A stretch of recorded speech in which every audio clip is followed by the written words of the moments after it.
최적화되어 있기는 하지만 어떤 면에서는 작은 나라의 경우는 글로벌을 강요당하는 면도 있기 때문에 오히려 그 국가에서만 느낄 수 있는 감성적인 그 고유의 이야기를 표현하는 데 어려움이 있기도 합니다. Because this system in the animation industry is as such, it is in the good side, it is very well adapted to being global. However, on the other hand, there is always some animation studios, some animation projects that are forced to be global, although they want to be very local and they want to focus on the very cultural side, on the unique cultural side of Korean animation.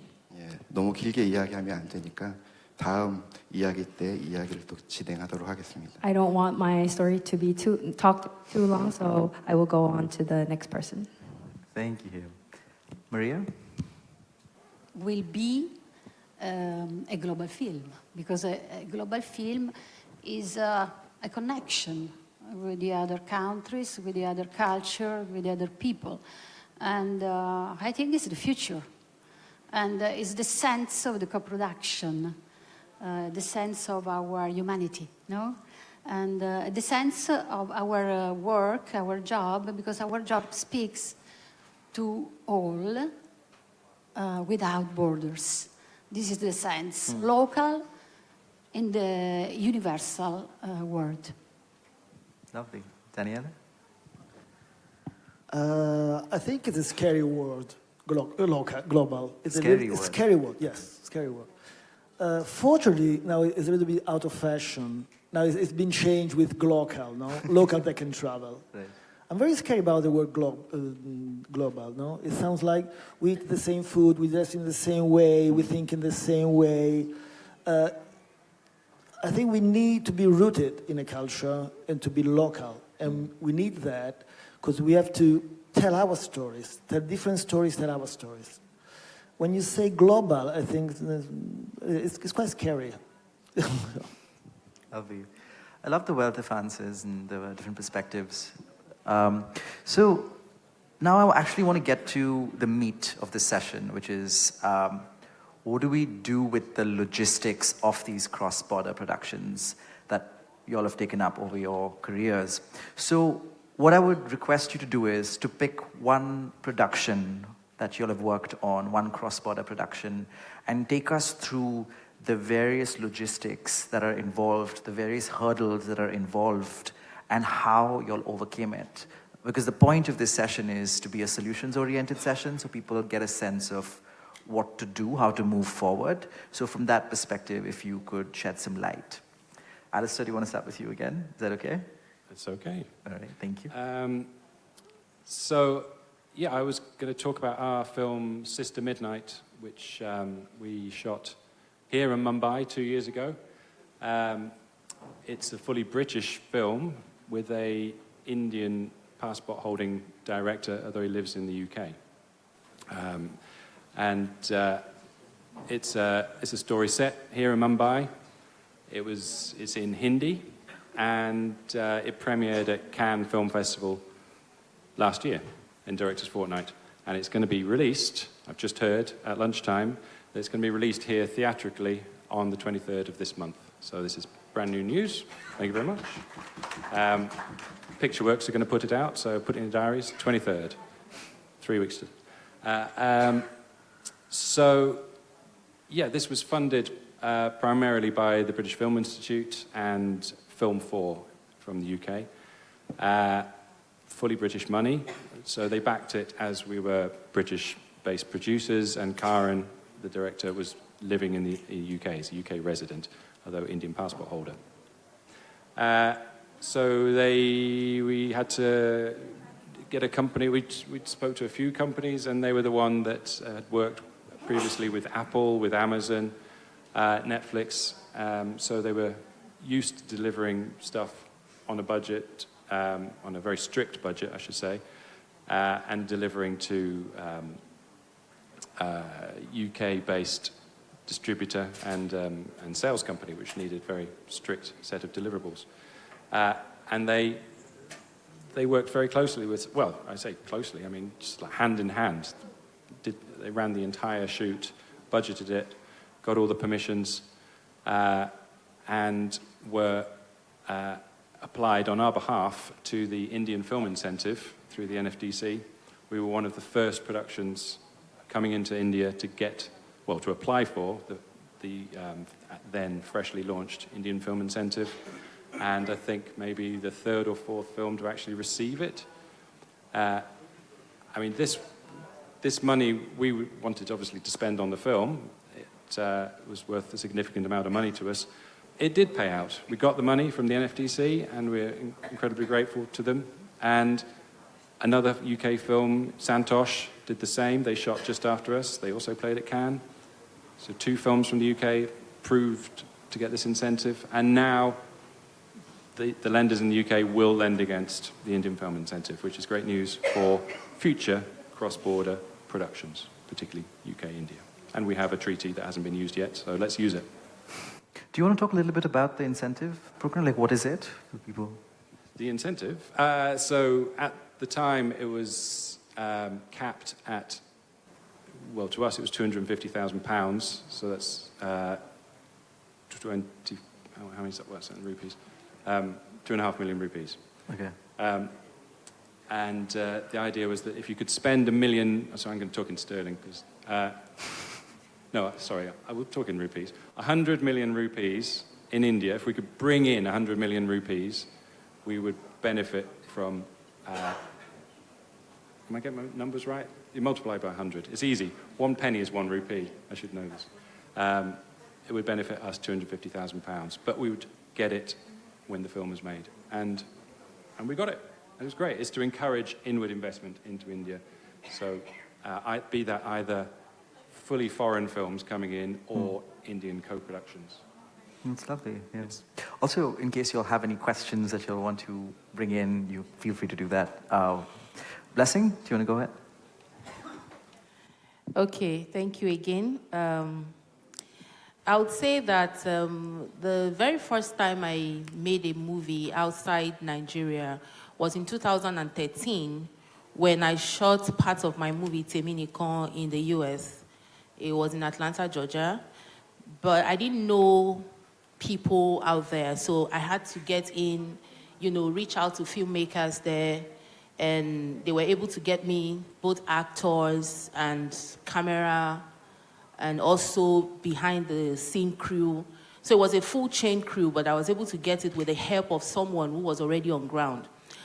Because we didn't go straight to the government. We didn't know how to do that. We didn't know if that was even possible for us. So we just came in and we said, look, this is what we want to do. We shot this movie partly in Nigeria.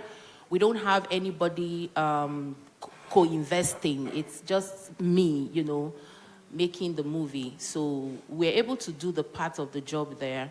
The second time I also did another movie was in 2014, where I shot partly in the UK. And also, it wasn't about the government. It was about me and some of my friends in the UK. We did that production. I think it's My Fate and Change of Fate. That's the title of the film. And so what we try to do in Nigeria as producers, because the government of Nigeria does not really support the creative industry. They tell us there are some loans, zero interest loan, grants and all of that out there for us to assess.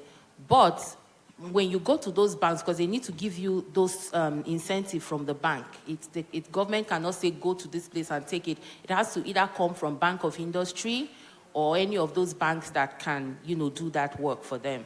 So, but when you go, they ask you for collaterals. And sometimes these collaterals are so huge that it's almost like asking for your grandmother's head and you can't find it.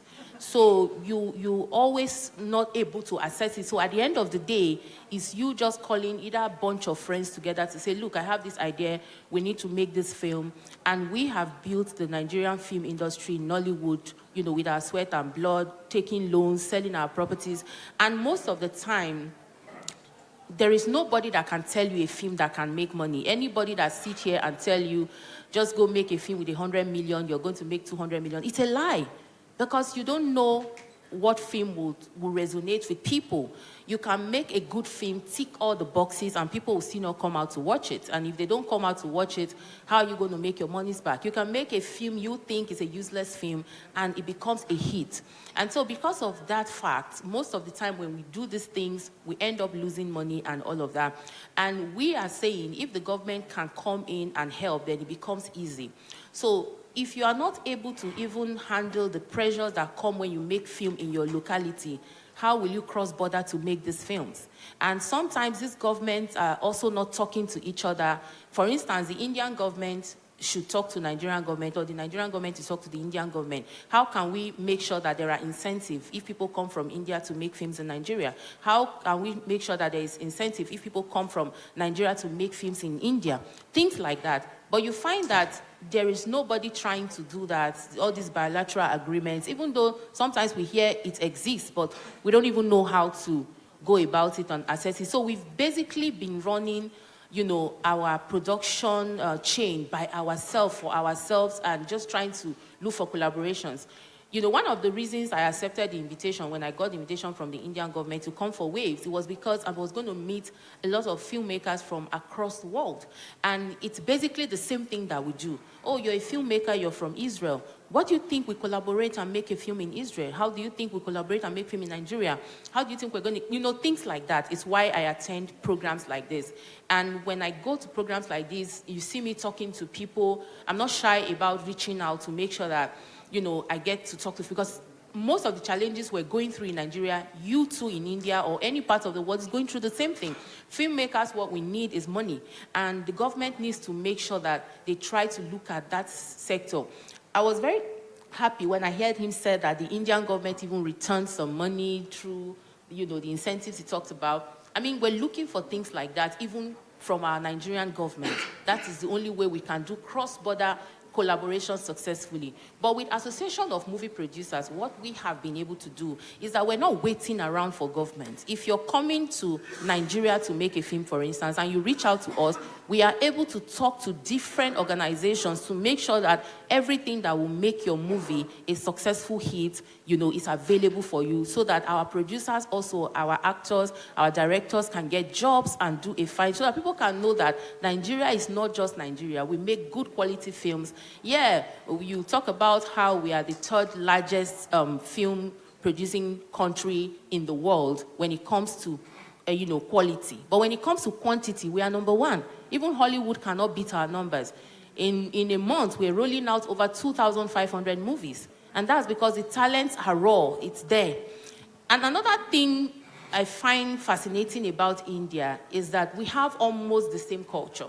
So when you talk about cross-border production, I think it's going to be very easy with the Indians, because we already have some. Namaste was done in Nigeria and in, you know, India here, where we had two different families, a Nigerian family and Indian family, and it was a fantastic hit. Everybody ate that film, like, everybody was so excited about it, because already we watch a lot of Indian films. I have a channel I never switch off.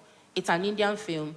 There's this lady, I don't know her real name. In this story, she's Anupama, and I always watch her all the time. So for me, I think that because we have almost the same culture, where your mother can literally tell you, I want you to get married, it's your turn to get married. Oh, I got 10 girls, these are the pictures. And she flipped through, she's not showing you, she just flipped through. Oh, I took 10 pictures, but I think this is the best. Marry this one. So we have those kind of cultures, and I think that we can tell the same stories and see how we can collaborate. But again, I'm just using this medium to call on our government, both the Indian government and the Nigerian government, to see how they can create incentive that make the cross-border production work. Because when you talk about the talent, we have it. When you talk about the zeal to do these things, we have it, but we cannot continue struggle to do it by ourselves. For instance, if I bring a movie to do in India, it will be from my pocket, not the government giving me grants or anything like that. And then I take it back, and maybe the same money I would have made if I made it locally, it will be the same thing I will still make if I bring it to India.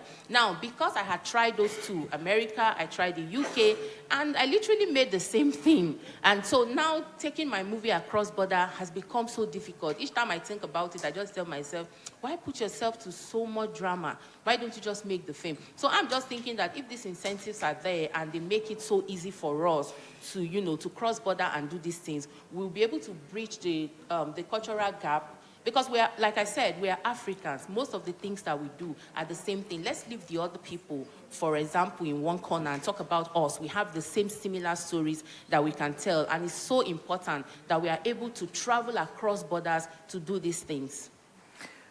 But Blessing, as the president of the Movie Producers Association, what were your conversations with the government like? Because you said that you want the government to do certain things. Where is the government there currently? What is the thing? How are you thinking of moving the dialogue vis-a-vis funding and incentivizing filmmakers? Yeah, so all the time we engage. Recently, the Minister for Arts and Culture and the Creative Economy rolled out a plan where filmmakers are going to get grants. That plan was rolled out about a week ago, and this is because of the different conversations and roundtables we've had, where I have been vocal about talking to the government about how they can come on board. I mean, we have built Nollywood with our sweat and blood over the years. This is over 40 years and still counting. It is time for the government to come on board. For each productions we do, no matter how small that production, we employ over 30 people, 50 people. That is like the smallest production. We're giving people jobs, and it's increasing the GDP. So it's time for government to come on board with us. So last week, they rolled out a grant. Like I said, it's not the first time that is coming on board. I want to see how true this is. I want a situation whereby you say, this is a grant for filmmakers to assess, and they truly are able to assess it with just their IP. You can't tell me to go and bring collateral, my house as collateral. Then you're not going to make it easy for those young and upcoming filmmakers that truly need those grants. So we want to see where this goes, and then we take it up from there. I mean, that's what's rolled out last week. Let's see where it goes. Lovely. Dan, is someone whose films have been at Cannes, Shanghai, Venice, Berlin, Moscow. What do you make of this? We're finishing a film now that was shot in Assam, in Guwahati, Assam. And I collaborated with important and good friend Manju Bora, who is sitting here with us from Assam.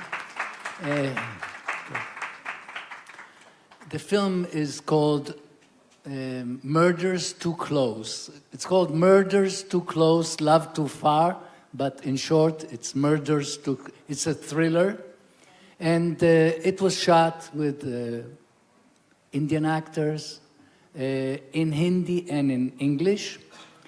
And I just will speak briefly about it and then speak about something else which is important for me to say. Just, when you speak about collaboration here in India, everything, we worked through the FFO, the office in charge, governmental office in charge of co-productions. The incentive was 30% on all money invested from abroad to India, 30% incentive you get back. Everything, again, problems. In every film you have problems. But what I want to speak is about something about the human element. Now, I worked in other countries. I made the film in Sweden. I worked in Italy. I worked in Ethiopia. I made the film in China. I don't want to belittle other countries. It was like, I think Hitchcock once was asked, what is the difference between shooting between Pinewood Studios and, Warner Brothers, United Artists in America? And he said, a gold mine is a gold mine. So I'm saying it's nice to shoot everywhere. But there's something special here. And it's that thing that I want to speak about. I'm when I'm working with Manju, it's not like she said, come into this little kitchen, you're going to eat with me. When I came to my first film in India was shown at Ocean Film Festival in New Delhi, and when we were there, suddenly the organizers of the festival, it was Aruna Vasudi and Latika Padgaonkar and Hindi, they said to us, the foreign filmmakers that were there, they said, please, we want you to come visit our houses we want you to meet our wives, we want you to meet our children, we want to meet our parents. And, you know, I was in Cannes, I was in Venice, you know, I was in Berlin. Nobody ever invited me to their house. Suddenly there was something very warm, very informal. And the same thing I can say about the shooting in Assam, that there was something, I don't think we ever had an argument or a fight. It was always, you know, we're facing something together. What I'm saying is that there are many, many important subjects which are not commercial, you know? And I hope that when they're speaking in waves, in the new program Waves, when they speak about the many platforms and everything, I hope that they will also find a place for independent Indian filmmakers who are making sensitive personal films, who maybe don't have a commercial outlet, but to find platforms where they can get some money to continue working. I love that. Dan, though can you talk a little bit more about this idea of moving to a new country and tapping into that cultural lexicon? There's a very different cultural vocabulary of India versus Israel, not just in India, Assam very specifically. How do you, as a director, as an artist, contend with that? Well, here, again, it was, you know, 20 years. In the last 20 years, I come very often to India. And, you know, I met Manju, I think we were on the jury in Mummy many, many years ago, and we've been, you know, in touch. So I'm saying it's not like a tourist is making a film. It was, you know, because I know the place, I read the newspaper, I watch this, I know what's happening, and it deals with things that I know. And also in China, it was something like that they saw a film of mine, and they said, could you do something about Chinese opera? So I had to watch a lot of Chinese operas and so on. So I feel that it's, and you know, I like to work. It's very important for me to work. And if somebody said to me, you know, you have to go to the Philippines to make a karate film, you know, I will do it because, you know, I think that through my prisms, it's going to be something about it. It's, you know, I'd love to go to Nigeria to make a film. Thank you. Let's make that happen.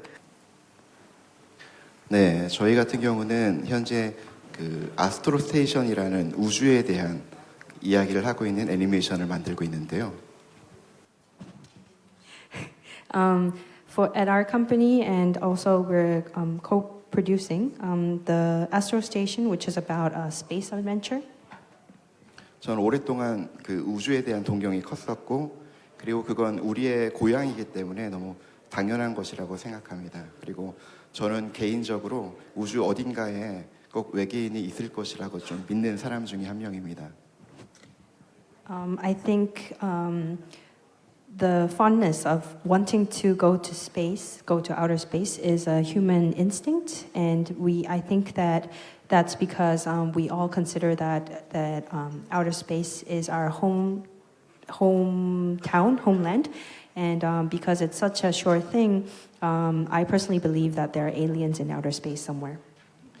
제가 여기에서 담고 싶은 거는 그 아스트로 스테이션이라는 그 애니메이션에서 담고 싶은 건 여러 가지 문화의 공존과 인정이라는 부분인데요. The most important part that I want to convey in this animation series is the importance and the co-reliance of different diversity in cultures. 여러 인종들이 함께 모여 사는 국가들도 있지만 한국 같은 경우는 단일 민족의 사람들이 모여 있기 때문에 조금만 자신과 다른 사람에 대해서는 좀 인정하지 않고 낯설어하는 경우들이 많습니다.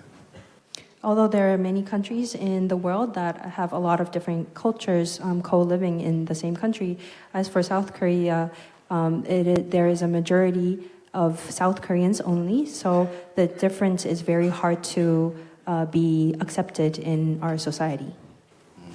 그리고 그 안에서도 또 지역마다 서로 자신들의 주장이 굉장히 좀 양극화되어 있는 경우들이 많아서 저는 이제 그 여러 인종들이 함께 우주로 가기 위해서 훈련받고 또 외계인들과 함께 하면서 완전히 다른 문화 그리고 다른 방식의 인사라든지 습관들에 대해서 이해하고 인정할 수 있는 애니메이션을 만들고 싶었는데요. So, continuing about the story of Korea, there are many regions in Korea. However, every opinion in each region are very polarized, are very to the extreme. So, it is very hard to harmonize. That's why I wanted to have a story about acceptance and respect between different astronaut trainees. From different cultures and also co-living with aliens from outer space. 현재 이 작품은 그 3D 애니메이션으로 11분짜리 26편을 제작하고 있는데 미컴에서 다행스럽게도 인도의 홈빌이라는 제작사와 함께 협력해서 계약을 했고 공동으로 제작할 수 있게 되었습니다. So this animation, to give you a brief summary, is under production in 3D, and we're preparing for 26 episodes in 11 minutes. And luckily for us, we met Hornbill Studios from India at MIPCOM, and we got to sign a contract, and we are currently doing co-production with Hornbill Studios. 네, 그리고 제가 이 자리에 올 수 있게 도와주신 그 홈빌 스튜디오의 라주 대표님께 감사드리고요. And I would like to send a big thank you to Mr. Raju, who is the presenter, the CEO of Hornbill Studios, and he is sitting right in the front row. 예, 애니메이션 제작하면서 문제가 되는 것을 간단하게 이야기하면 먼저 그 시간차라는 문제가 있고요. 커뮤니케이션 하는 데 있어서 First of all, I would like to point out some of the problems, some of the difficulties we face in co-production. I think number one can be the time difference between the countries that co-produce. 그리고 공동의 그 완성도에 대한 합의가 필요합니다. And also, the second point is that the necessity of to come to the same level of standard of the quality. 그리고 사용하는 프로그램에 대한 버전들이 서로 다르면 문제가 생기기 때문에 그런 거에 대한 관리들이 필요하고요. Also, a third point would be the management of tools and systems, because if we have different versions and different type of systems, there will be collisions occurring. 그리고 문화적으로 그 미적 아름다움에 대한 약간의 시간차가 확실히 존재합니다. Also, because we're from different cultures, I think another difficulty is the difference between the standard of beauty that is from the different cultures. 예를 들면 그 한국 같은 경우는 약간 평면적이고 그 작은 눈, 코, 입에 대해서 아름답다고 느끼고 평안함을 느끼는 경우들이 있는데요. For example, in Korea, we think less more of a flat face with a small eyes and nose and mouth is considered beautiful. 반대로 그러니까 미국에 있는 그 캐릭터 디자인을 한국에서 모델링을 하게 되면 눈, 코, 입이 조금 작아지는 경향이 있습니다. For example, on the other hand, if we get a character design from America and we create a modeling based on that in Korea, that is why we sometimes get the model result with smaller eyes, nose, and features like that. 반대로 한국에서 디자인한 캐릭터들을 그 미국 모델러가 작업을 할 경우에는 눈, 코, 입이 좀 퍼져야지 안정감을 느끼는 경우들이 있습니다. On the other hand, when we design it in Korea and then send it to America to have the 3D models, usually the model outcomes have bigger features compared to the original design made in Korea. 이런 것에 대한 뭐 이해가 또 필요하지만 공동 제작에서 중요한 거는 한 회사의 성공이 한쪽의 성공만 있거나 한쪽의 실패만 존재하지 않고 공동으로 함께 성공하거나 함께 실패하게 된다는 것에 대한 인식이 필요하기 때문에 이러한 것에 대한 이해와 협력이 굉장히 중요하다고 생각합니다. So I think the most important thing is to understand that there are the differences. That it does exist. However, I think what's more important is that the understanding between the co-production companies, all the partner companies. We need to understand that it's not, if we fail, it's not just one company's failure, it's both companies' failure, and if we success, it will be both companies' success. So we need a lot more understanding and cooperation in order to create a bigger success for both of us. Lovely. And what's especially exciting is that you're also doing this education and entertainment. You're doing both with the help of your co-production, which is exciting in its own way. Maria, Daniele, you'll work on two different sides of the question. One is private, one is public. How do you all grapple with this? Yeah, we are commissioners. Yeah. We live all together, I think, in a golden age of audiovisual industry. Our job is beautiful, no? It's complicated but beautiful. And we live in a competitive and huge market, very huge. And for this reason, we produce a lot of TV series and TV movies and docufiction and so on for many different distribution, linear, non-linear distribution. TV, traditional TV and digital platform. We have, for example, we have our digital platform, RaiPlay. This is a very different and competitive market where we have an important experience for co-production. In my experience, a few years ago, we founded a European alliance to co-produce with France and Germany, France Television and ZDF, other public television in Europe. And in that case, it was a challenge, a very challenge, no? Great challenge, because we are different countries with language, culture different. But I can that we say today we won the challenge because we produced a lot of series together. And the last one was and is The Count of Monte Cristo, a great IP, no? A great novel. And it was a very success. And we are happy because we created together a great new IP. And it's very difficult. Because when we have a co-production, when we talk about co-production, we talk about different countries, language, culture, but different money, for example, a different economy. And I can note for another important title, and I'm proud of that because we produced with HBO, Italy and USA. They create novel, Italian novel, they named My Brilliant Friend. Ferrante. I know, you know? Of course, okay. Ferrante. It's very important in America, yes. We are very proud. This is an important example, no, for this kind of important co-production with the different countries, with a different broadcaster and different producer. The Count of Monte Cristo was with India? It was a co-production with India? No.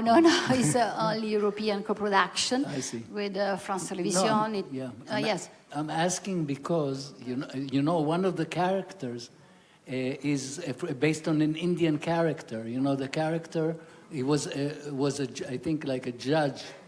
There is a character built from Goa, okay? No, I don't. Do you remember? Okay. No. Okay. But we had an important IP was Sandokan with Kabir Bedi. I know that is in Indian actor, character, important character, but I don't know. Kabir Bedi one, it was quite popular, no, in Italy? Yes, very popular, it's very popular. Very important for us. Danielle? Yeah, okay. Mediaset produce less than Rai, unfortunately. So she has more money than me. Because we are more in unscripted than in scripted. Yeah, okay, she produced more than us. But the difference between Mediaset is a private broadcast, is a commercial broadcast. So, but at the same time belongs to a media company, a European media company, MFA, that is Media for Europe.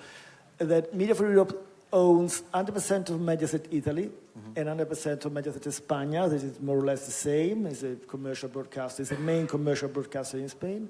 And 30% of ProSiebenSat, that is the second largest commercial broadcast in Germany. So when we talk about co-production, what we usually do, we share our idea of a project, where we greenlight a project, to our colleague in Spain and now also in Germany, usually to ask them for some money. No, usually the answer is no, we don't have money because we are very jealous of our budget. No, but at the same time, a couple of times happened that we decided to work together and we could produce a show within MFA, within Media for Europe. That's the easy way to co-produce for us, no? To share with our colleague in Spain and Germany ideas. At the same time, we try to co-produce something from outside MFA, and we co-produce Brigitte Bardot, that is very famous IP, an actress based on the story of the biopic of the actress, with France Télévisions. Now, in that case, what we do usually, we find a story with an IP that could work for our audience. We like to be part of that from the beginning, to put some money.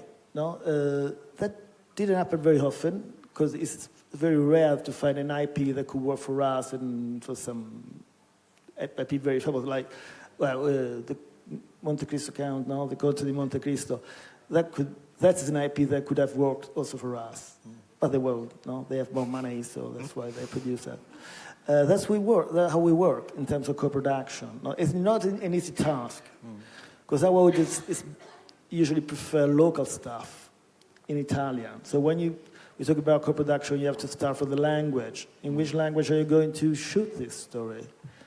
No, okay, we dub, but it's not the same thing. Which kind of actors or actresses are you going to use for this story? That's why we don't do in Europe a lot of co-production. No. Lovely. We're running out of time, but the panelists are going to be here, so in case you have any questions for them, you can hound them after. Alistair, Blessing, Dan, Yo, Maria, Daniele, thank you so much for your time. Thank you for being here today, and I hope you stay back. There are more sessions after, right? Yeah, lovely. Thank you. Thank you.